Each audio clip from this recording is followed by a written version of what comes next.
Hello everyone, welcome back to Glitz and Glitter. Today I have a new mold. It's a 9-inch tray mold that I'm making, and today's the first day I'm using it. It's been here for quite a while, but I've been trying to get through my to-do list, so this kind of got put on the back burner. And I wanted to make a bowl, but I think what I'm going to do instead is make like a 1-tier tray.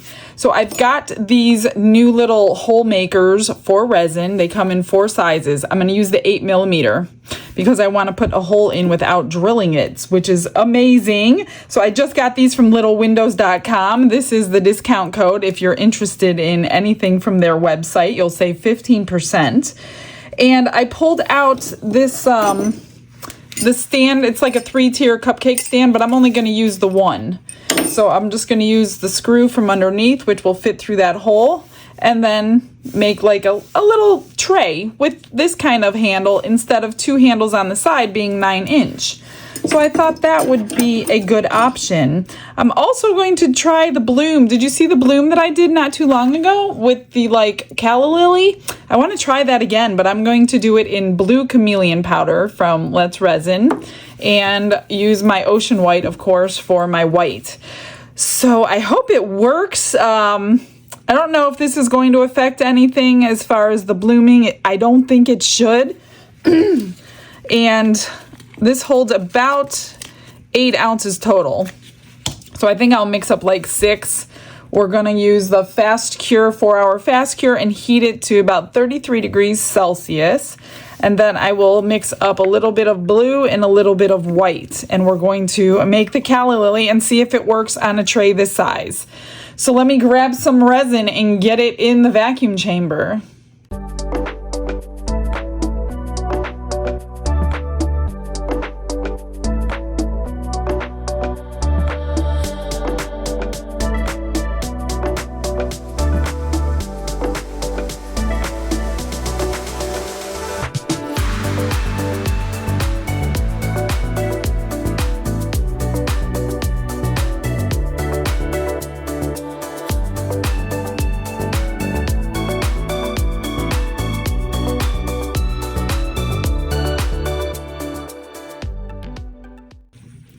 I got all my resin mixed up. Let's mix up the powder and the paste, and then it should be at temperature. It's almost at temperature now. So I'm going to put a decent amount of mica powder in here. I'm going to put a little more than I did last time because I think it could have been a little bit more in the last batch that I did. It came out really pretty though, but we're going to test the limits and see if we can get it to hold more. This is like a blue-purple shift. That looks really good. And then we're going to do the white. And if you watch me all the time, you know what I'm going to say. If you're brand new, I just do 1 drop at a time until I get it just past transparent. I like barely past transparent is what I'm looking for. Now, if you're using regular epoxy resin, you're probably going to want that right there because regular epoxy resin is a lot thinner. And this is thicker and it can support the weight of the extra white. And it makes your petals stand out much more prominent if you can get more white into your resin without it blobbing on the bottom. I think that's good. I wonder if I can get away with another half a drop. I better not you know what? I'm going to try. Let's go for it. It's almost to where I should leave it, but not quite. I'm just going to do half a drop. See what happens. I hope I don't ruin it. Okay, that's looking like what I'm looking for. Let me check the temperature of the resin. 33.9, so we can go ahead and pour this in. Try not to incorporate bubbles after you take them all out. Now, no bubbles is a key to a good bloom. So if you're not pulling your bubbles out and you're not getting a great bloom, that could be one reason. unless it's a white issue with your pigment paste. That could be another reason. There's multiple issues. But once you figure it out and you get the hang of it, you will always know what to do. I know a lot of people give up, but don't give up, because you'll get it. It took me a long time to get it too, but I finally got it, and now I get it every time. Now that I say that, I'll probably bomb this one because I just added too much white. Okay, I just want to spread it to the sides. And then pull out my lighter, because I did make some bubbles scraping my cup. You just don't want to use a torch so you don't fuse your resin to your mold. Okay, let me just put these away so I can bag up my colors. Piping around that is going to be a little tricky. Hopefully, it'll be okay. So I just put a bag inside of my cup like this, open it up, and then put your pigments in there. And then tie it up. You can cut off the back if you want to, if it's too much for your hand, depending on what size piping bags you use. I think these are 12-inch ones. And I usually cut the back off just so it's not in my way.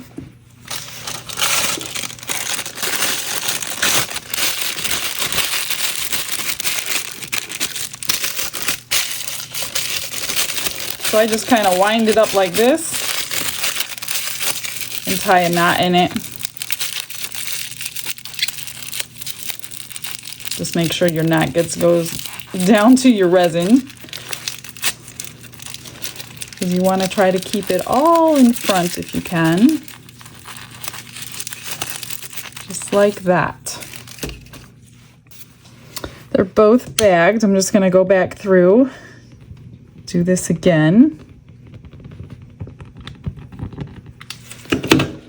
All right, I'm going to cut off the tip. You don't want it too wide. Again, that's another thing that's you kind of have to get. You could try it on a piece of paper towel to see how wide. See, no, that's not wide enough because I was too nervous, but you can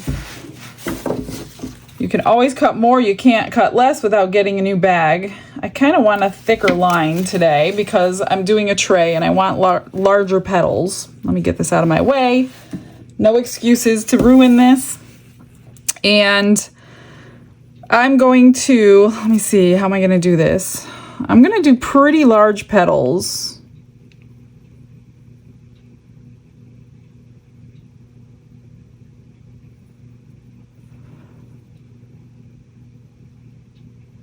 I probably should have went a little bit closer together.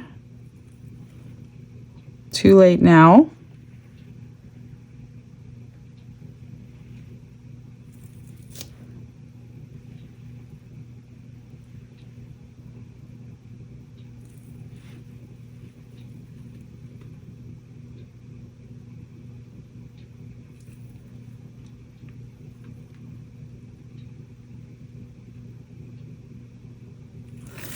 And then I'm going to take my blue and go in the center of that one.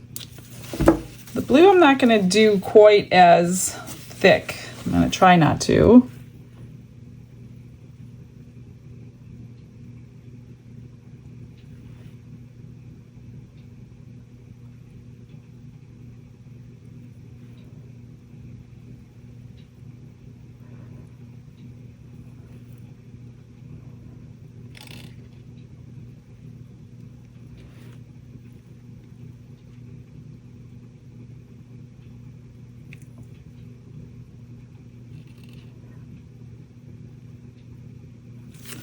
And then I'm going to do the white inside of that.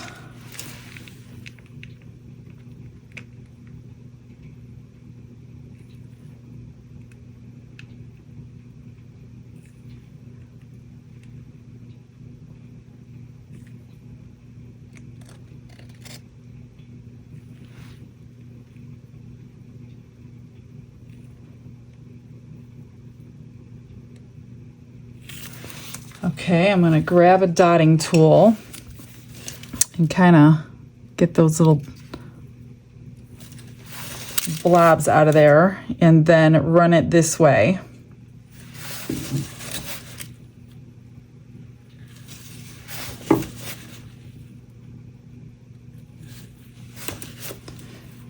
And then I will pipe some dots in the center.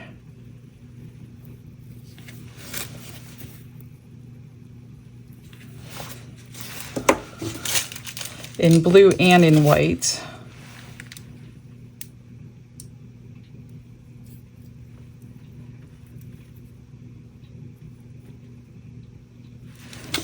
And then a couple blue. Then I'll figure out something for all the extra.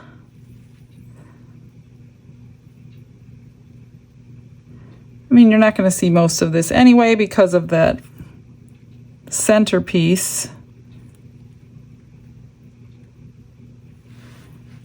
Okay, it's already starting to spread, so that is good. Okay, let's see. Let me pop some bubbles without touching the surface.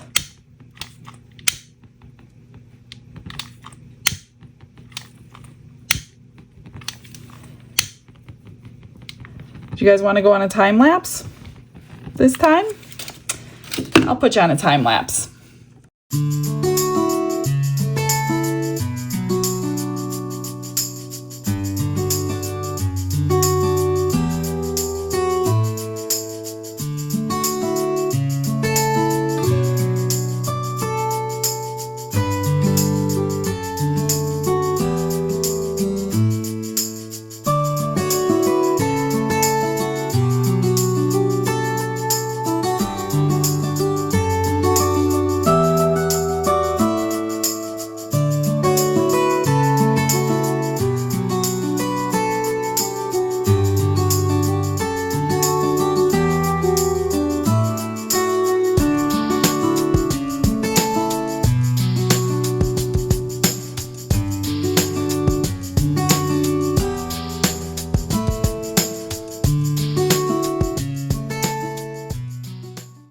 It's cured. It's ready for a back coat, and I've been going back and forth and what color to do.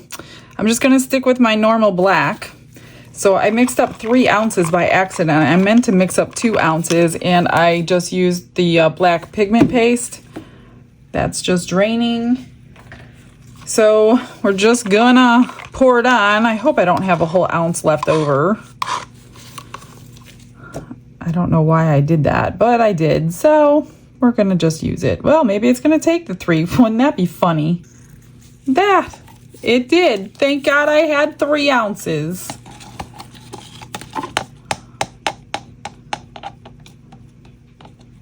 Maybe I need more. Wouldn't that be even funnier? I'm just gonna push it to the edge. Yeah, I probably could have used a whole ounce more. Oh well. It'll be fine. Because I'll probably top coat this when I pull it out, so I don't want it too thick. I want my little screw to fit through the center.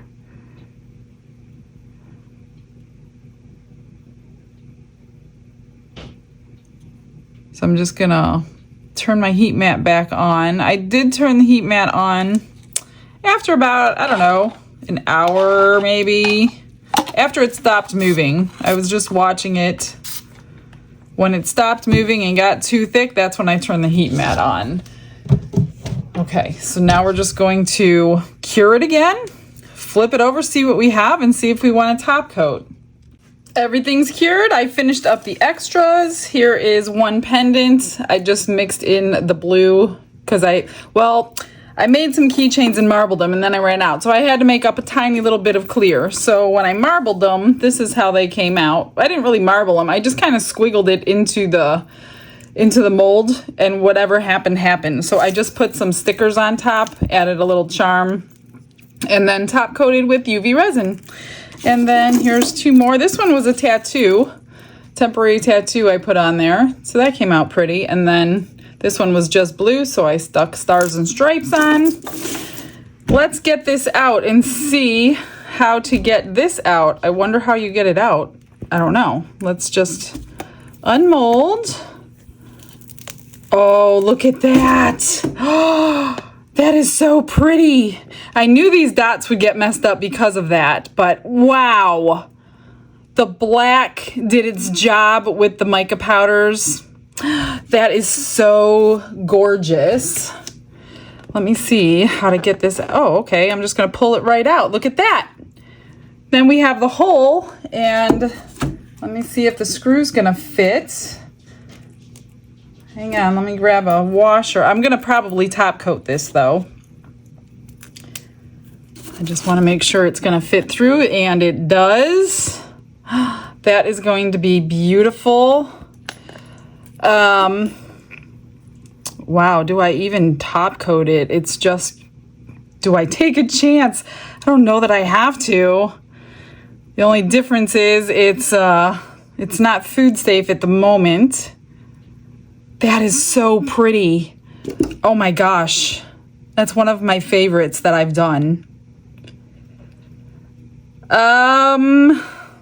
Yeah, I think I better top coat it. I'm going to grab some tabletop resin that is food safe. That way, whoever ends up with this, if I decide to put it on eBay, I don't know, can put food on there.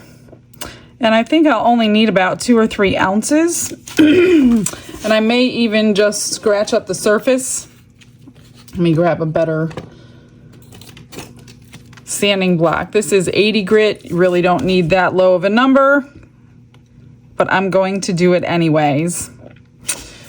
Wow, that's gorgeous. All right, well, here it goes nothing. I gotta top coat it now. And the reason I sand is so the resin will stick much better. Won't go over the edge. Give it something to adhere to.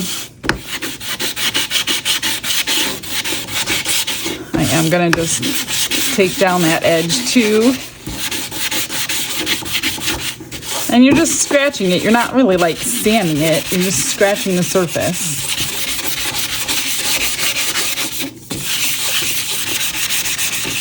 Then I'm gonna go wash it with soapy water, get gloves on before I touch it, and then I will mix up some resin. I mixed up 80 milliliters because I wanted to use a little cup here. You don't want to mix up tabletop with an electric mixer because hand mixing gives it a lot of bubbles, but an electric mixer gives it tons of bubbles. Too many for the vacuum chamber, to be honest with you. I've done it before. I've tried to get them out with a vacuum chamber. It didn't work. So I'm just gonna spread this to the edges. Tabletop is very thick and it sets up very quickly. So that is always the best option when you're top coating, back coating. If it starts to drip because you accidentally got it over the edge, it should stop in like 15 minutes. That seems to be what I experience when I do boards and things like that. So I always go for tabletop. This particular one is food safe. So yeah, I got a lot of bubbles to get out, but I got a torch for that. And I did lift it up onto some jars because if it does drip over and you don't know it, it's gonna adhere to whatever surface you have underneath, and it's going to mess up the bottom of your piece as well. So definitely lift it up off the surface, so if it drips, you can get the drips off from below. But something like this is pretty simple to not drip over. That flat edge, it's not a rounded edge, and even if it was, it's tabletop. I love tabletop, and 80 milliliters was way too much, so now I have a lot of extra. So I'll have to do something with it thin, because if I pour it too deep in a little character, it's probably gonna flash cure. But I'll worry about that in a minute. Okay, there's a ton of bubbles in here. And it just brings it right back to life. And I will torch it again here in a couple minutes. I'm just gonna bring a little bit to the center. Hopefully that doesn't do me in. There's that little blue silicone piece was indented right there. So I'm hoping I'm not gonna coax it to go down and start dripping. That looks beautiful. I love this one.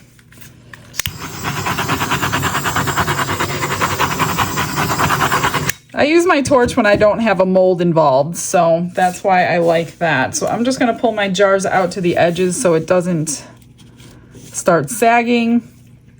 Leave it just like that. I will, oh my gosh, I have 40 left. So if you do this, you only need 40 milliliters. Wow, okay, I need to make something extra. All right, see you in a bit. Are you ready to see the final product? It's gorgeous. Here's a couple things from the extras from the top coat. So I just dumped a bunch of glitter in, made a pendant, a keychain, and then I put a little UV resin turtle back on that one because these come empty. You just fill them up with whatever color. I stuck a little fish charm on the top of that. And then I made 2 holographic bookmarks. So you don't want to top coat these or they won't be holographic anymore. And then just threw a couple tassels on there. So I assembled the whole thing so I didn't have to struggle with you. Here it is. It is so pretty. I do have a sparkle in it. Here's the handle, and then because your screw sticks out the back, I put a whole bunch of these rubber, I don't know what you call them, feet, rubber feet on there. That way it sits level on your table. I am so pleased with this one. Look at that gorgeousness. It is so beautiful. I hope you guys love it as much as I do. So this might be my new favorite technique. I don't know. I might have to try this a few more times. But maybe I'll try something different. Either way, I will see you tomorrow. Stick around for those final photos, everybody. Thanks for hanging in there with me, and you guys have a blessed day. Bye, everyone.